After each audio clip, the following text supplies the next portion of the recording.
There are few things that make me want to waterboard myself with my own stomach acid. The Emoji Movie is one of them. I put myself through this torture and torment, and honestly, I wasn't sure I was going to make it through. From the first line to the last scene, my heart slowly turned into a hole of hatred and despair that slowly pulled my internal organs towards nothingness, painfully. A slow death I would have willingly accepted because it would have meant that my mind would be separated from my eyes and body, and I would not have to watch the terribleness that was projected onto the screen before me. But alas, there was no sweet death for me that day. So here I am to give you guys what you wanted. That's right. We sometimes do polls on our Twitter to feel out what you guys are looking to see on our channel, and you guys overwhelmingly chose yes, or only if you shit on it when it came to doing a video on the Emoji Movie. So here I am, fully prepared to shit on the Emoji Movie, even more than that stupid poop emoji already did. So yes, I'm going to go over this movie as best I can, and I'm also going to spoil the shit out of it because honestly the plot is so full of holes it would provide less protection than a candy wrapper condom. That's really what this movie is, the used candy wrapper condom of cinema. So get ready, because we're about to dive way deeper into this movie than you ever would have dreamed, and I ever would have dreamed. So prepare yourself.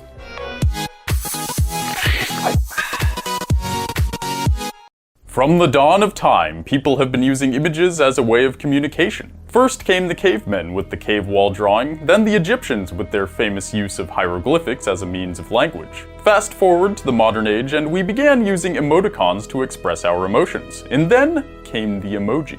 A seemingly harmless transition from our squished together punctuation emotions to a more obvious and colorful array of pictures that we send each other on a regular basis. But with the rise of emojis came unforeseen complications. Issues arose. Now we signify dicks with eggplants and butts with peaches. People are being turned on just by the sight of these vegetables and fruits, and yet we continue our unrelenting use of these pictures just so we don't have to do any genuine human interaction.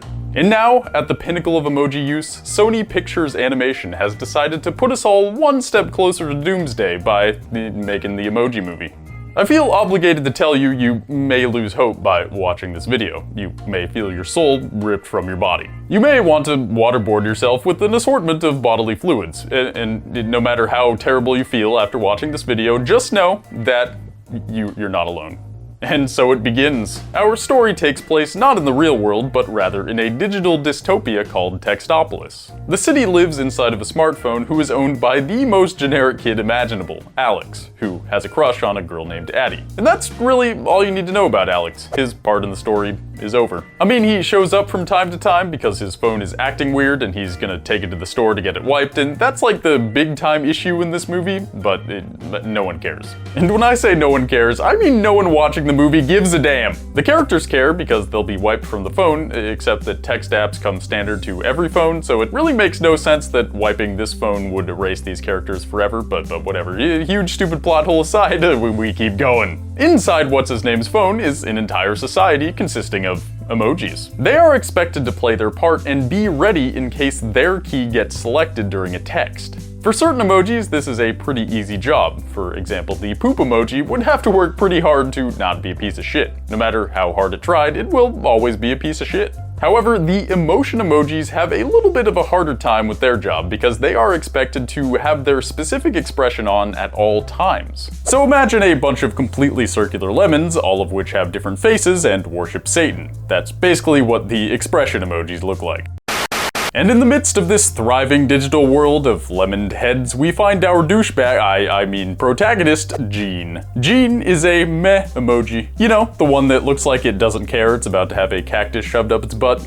This one. Gene's a fairly young emoji and hasn't actually been in the texting app yet. You see, according to the movie, the box that we see with all the emojis in it on our phones is replicated in Textopolis. Each emoji has their own box that they stand in, and when the person selects a certain emoji, that box gets scanned and shows whatever emoji is in that box on the text. It's like really ridiculously stupid, but it's a kid's movie, right? So it's Gene's first day on the job, and his dad doesn't think he's ready to be a meh, but his mom convinces his dad to let him go up on the wall. The meh emoji is then picked, but instead of being meh, Gene panics and does a bunch of different expressions while the scan is going on. So of course, instead of just sending one of the wrong faces, the phone sends a weird conglomeration of a bunch of different emotions, and Gene gets in big trouble. Smiler, the lead emoji and huge dickhead, decides that Gene is a malfunction and needs to be deleted, and so naturally Gene goes on the run. Unfortunately, Gene picks up a straggler on his way out of town. High five hand. This dude is the most annoying character in the entire film. It's like he was created to make me want to gouge my eyes out and stick them in my ears so I don't have to hear his hand thoughts. Anyway, they GTFO cause some crazy weird robot bot things are going to delete them and they gotta get out of town. They leave Textopolis and apparently every app is an entirely different world. At this point in the film, it was clear I had made a giant mistake, and it seemed like the other 4 people in the movie theater agreed with me. But like inmates on death row, we stuck it out to contemplate what it is that we did to get ourselves in this weird, terrible situation. So Gene and the masturbation emoji go to find a hacker named Jailbreak. And what do you know, Jailbreak is a girl because there's gotta be some kind of romantic subplot, doesn't there? There doesn't need to be.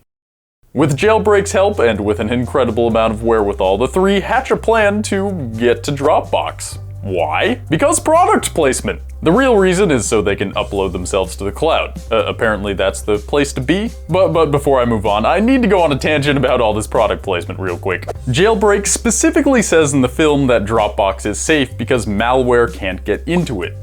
Seriously? I mean seriously. Hashtag product placement, hashtag corporate Hollywood. Are you honestly trying to tell me that Dropbox is the safest app for files? I mean, nothing against Dropbox, it works fine as a service, but this is some hit you over the head, throw it in your face product placement. And the same thing happens with Candy Crush. I have no doubt this movie has already made its money back just off of the product placement from the apps that appear in the movie. Let's see here, we have YouTube, Instagram, Facebook, Spotify, Just Dance, Candy Crush, Dropbox, Twitter, kinda, like the bird appears, but not the actual app itself, and those are just the ones that were obvious. They show so many apps that who knows who else got paid however much to have their app appear in the movie. And if you pause the film at just the right moment, what the hell is that? Like seriously, what the hell is that? Is that not a take on the Treesicle logo? I mean, it's a goddamn pine tree on a goddamn orange background. I realize it's just a tree without a popsicle stick at the bottom, but still, I don't want anything even remotely close to our logo anywhere near this movie. But yeah, some executive figured out that you can make a lot of money by having a movie take place inside of a cell phone so that you can have an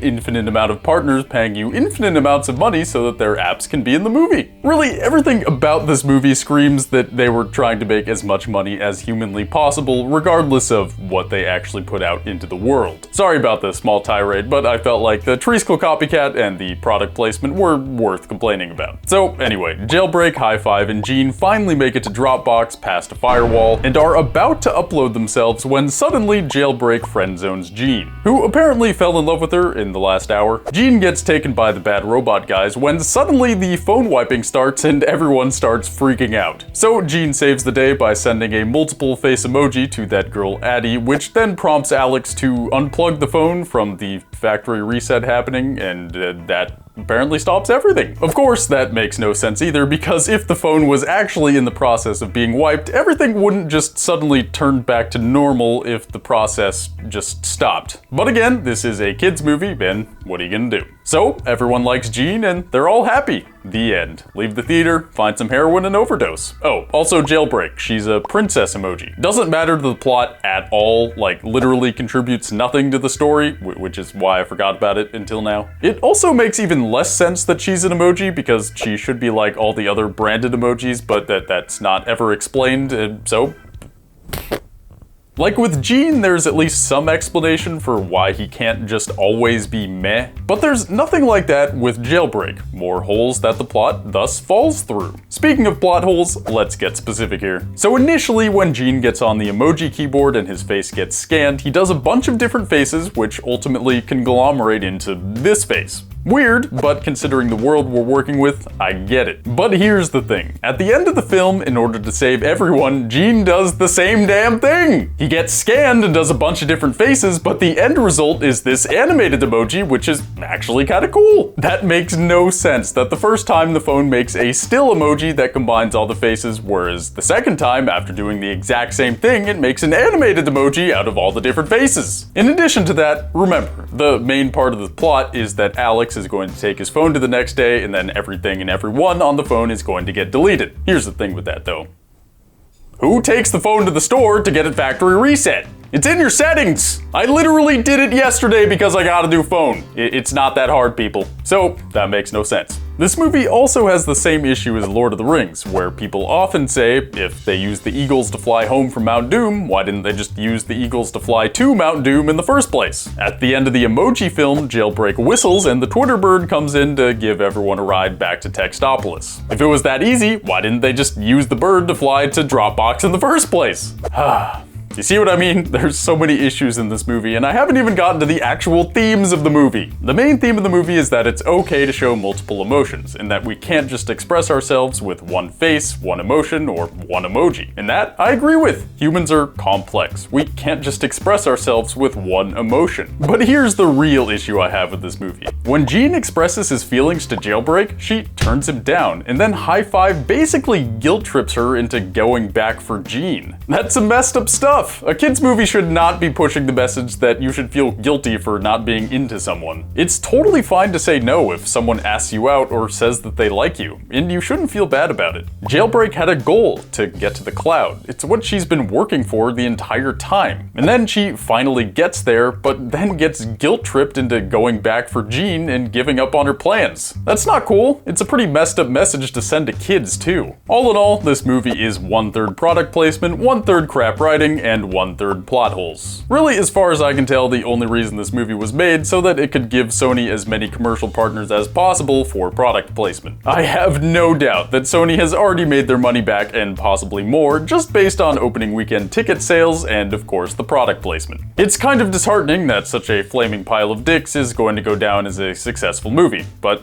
that's what's happening. This movie could have been good too, with an entirely different premise. It could have been about the evolution of language, about an emotion becoming an emoticon, becoming an emoji. We could have seen history in action and had a real commentary about the evolution of language and symbols in our society, but obviously that didn't happen. Instead, Sony opted for the lowest of low-hanging fruit in terms of jokes, making it so I only chuckled maybe once or twice during the entire movie. The rest of this pile of garbage isn't worth yours or anyone else's time, so you should actively avoid it at all costs. Just make a mental connection between the Emoji Movie and AIDS and you'll be on the right track. But of course, this is just my opinion and the opinion of most people on the internet, and of course, let me know if you disagree. This was one of the hardest things I've had to do as a YouTuber, but I would do it all over again for you guys. I hope you enjoyed me throwing shade at the Emoji Movie for however many minutes, and also, if you're interested in giving your opinion, don't forget that we throw out polls on our Twitter every once in a while. We use these polls to gauge who's interested in what and, what videos we should do next. In fact, that's how we came up with the idea for this video. And with that, I feel like I need to get the smell of emoji off of me, so I'm gonna be showering for the next few days, and once I get out of the shower, I will see you guys in the next video. Bye.